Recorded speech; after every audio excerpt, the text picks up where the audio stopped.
pagsapil ng droga sa bansa. Sa 3-part special na ito, pag-uusapan natin ang mga controversial, mainit at madalas iniiwasang issue sa Pilipinas. Ito ang Wake and Bake.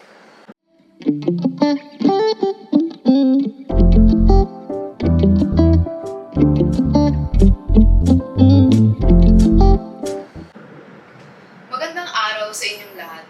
Ako po si Mariel Ong. Bagong lahat, siguro iniisip nyo, bakit nga ba Wake and Bake ang title ng podcast? Well, ito kasi ang caption na ginamit di umano ni Veronica Duterte, si Kitty, sa humalat niyang Instagram video na kung saan pinaghihinala ang gumagamit siya ng droga. At sino si Veronica Duterte? Siya lang naman ang anak ni dating Pangulong Rodrigo Duterte. Nakilala sa kanyang pagpapatakbo ng brutal na war on drugs. Ang irony, hindi lang ito pumukaw ng galit sa marami, pero nagtulak din ng tawanan dahil tila taliwas ito sa pulisiya ng kanyang ama.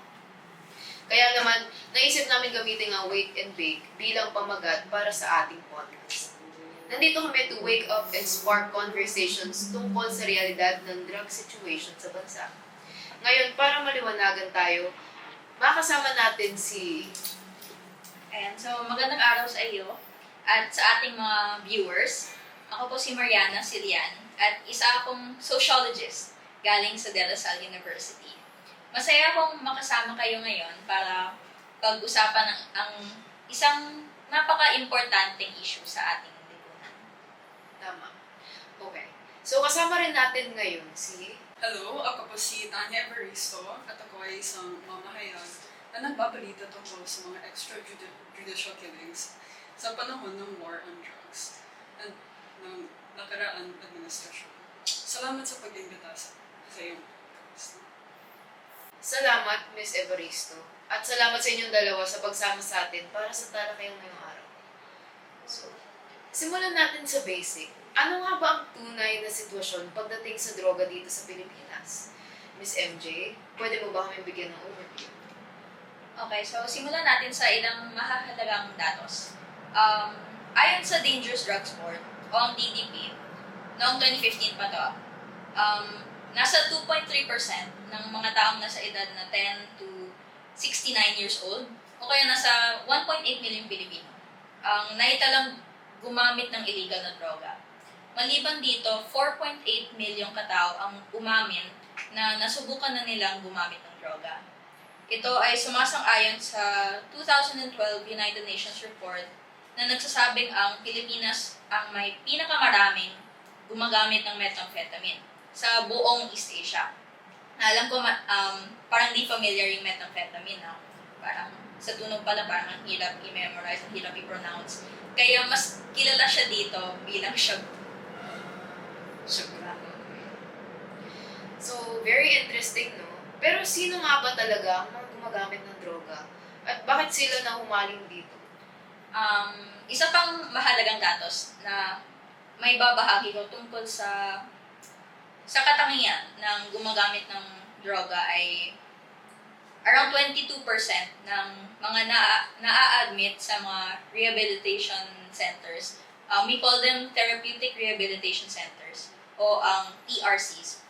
22% nito ay walang trabaho. So, kung ikukumpara natin ang 22% sa bilang ng walang trabaho sa buong Pilipinas na 7.2% lamang, di hamak na mas mataas ang 22%. So, maliban dito, karamihan din ng mga nagiging target ng war on drugs noong nakaraang administrasyon ay mahirap. Pero mahalaga rin i-point out natin na hindi lahat ng gumagamit ng droga ay galing sa mahihirap na komunidad. Marami kasing mayayaman o mga nasa taas ng lipunan ang nahuhuli rin na gumagamit sila ng droga, illegal na droga, tulad ng mga cocaine, mga ecstasy, na kilala din sa tawag na party drugs. Ngunit lumalabas lamang na ang mahihirap, ang madalas at karamihan na gumagamit nito dahil sila ang vulnerable. Sila ang madaling hulihin ng mga polis. So, mula nang magsimula ang war on drugs noong 2016, libo-libong Pilipino na ang napatay at gaya nga ng nabanggit mo, Miss MJ, karamihan sa kanila ay mahirap. Sa pagsasagawa ng malawakang door-to-door operations ng PNP, nanguhuli at pumapatay sila base lamang sa mga hinala ng paggamit o pagbebenta ng droga. At hindi lang adults ang nabiktima, pati mga bata ay nadami din. Tama ka dyan. Ayon sa pag-aaral ni na Simbulan, marami sa mga pinatay ay walang ebidensya ng aktwal na pagkakasangkot na sa droga. Ang iba ay basta-basta na lang napagbintangan. Ang mas nakaka-alarma pa dito, gaya na nga ng sinabi ko kanina, marami sa kanila ay galing sa mga may hirap na komunidad na madalas ay wala silang kakayahang ipagtanggol ang sarili nila.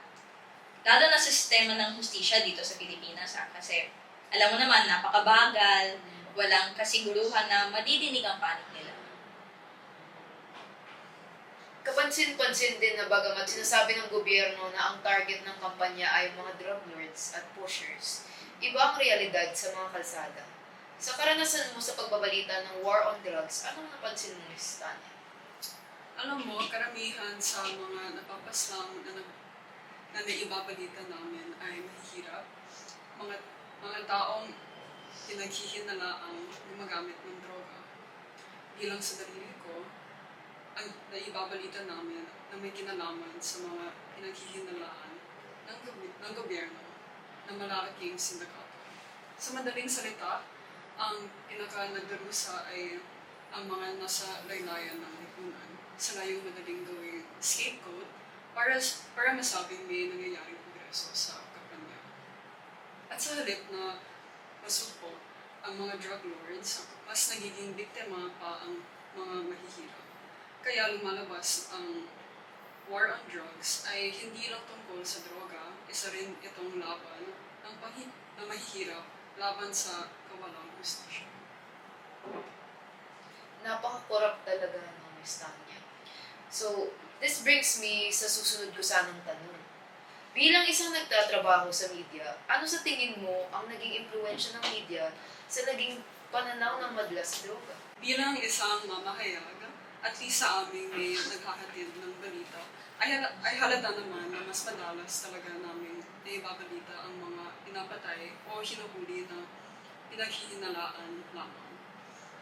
Maaaring nagpapakita nito ang tunay na kalagayan ng pagpapatakbo ng war on drugs sa bansa.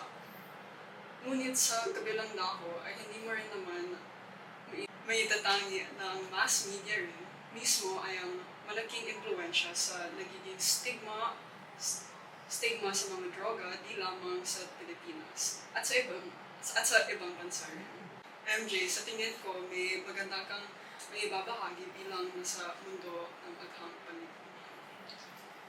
Siguro para sa akin, may dalawang posibilidad yan.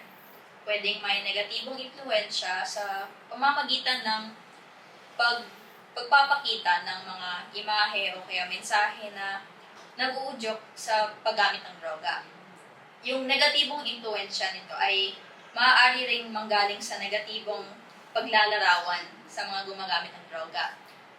Kung ito ang titignan nating aspeto, pwede mong masabi na nahubog ng media yung pag-iisip natin na masama gumamit ng droga dahil masama yung naipapakitang nangyayari sa kanila, sa media. Sa kabilang banda naman, maaari rin itong magbigay ng positibong influensya kung gagamitin sa tamang paraan, tulad ng pagbibigay ng impormasyon o edukasyon tungkol sa masamang epekto ng droga.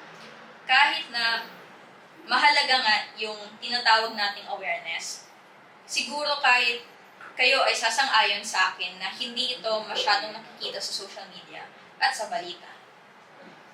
Salamat sa mga pananaw nyo, Miss MJ and Miss Tanya. So, kahit gusto ko na pahabain pa ang pag-uusap natin, ay kulang na ang oras natin para sa unang episode na to.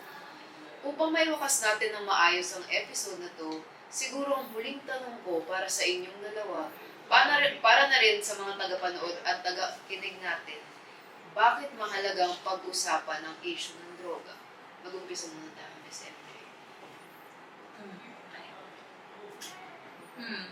bilang isang sociologist at ayon sa mga nakikita ko dito sa Pilipinas, mahalagang mapag-usapan ang issue ng droga kasi ang issue ng droga ay hindi siya isang individual na issue, ngunit isa siyang isyung panlipunan. At dahil dito, dapat matanggal ang mga stigma, ang mga negatibong opinion natin sa droga kasi ayun nga, nagiging isang issue siya at kailangan natin i-address to. At hindi natin magawa yun if negatibo yung perspective natin sa droga. Ikaw naman. Bilang isang journalist, dapat talaga Tinatalakay. bilang isang journalist, dapat talaga tinatalakay ang mga issue na ganito. Dahil isa itong paraan para mabuksan ang isip ng mga tao tungkol sa realidad ng Pilipinas. So, lawakan natin ang ating perspektibo at maging inklusibo. Yan. At dyan muna magtatapos ang ating talakayan sa araw na ito. Sa ating mga tagapanood at tagakinig, maraming salamat sa pagsubaybay at pagsimula ng panonood ng Wake and Bake. Kung nais nyo nang mapanood ang susunod na bahagi ng podcast na ito, mangyaring pindutin lamang ang link sa ibaba o hanapin ang susunod na bahagi ng playlist ng podcast na ito. Muli ito si Mariel, nagsasabi ng ingat at magkikita-kita tayo sa susunod na bahagi.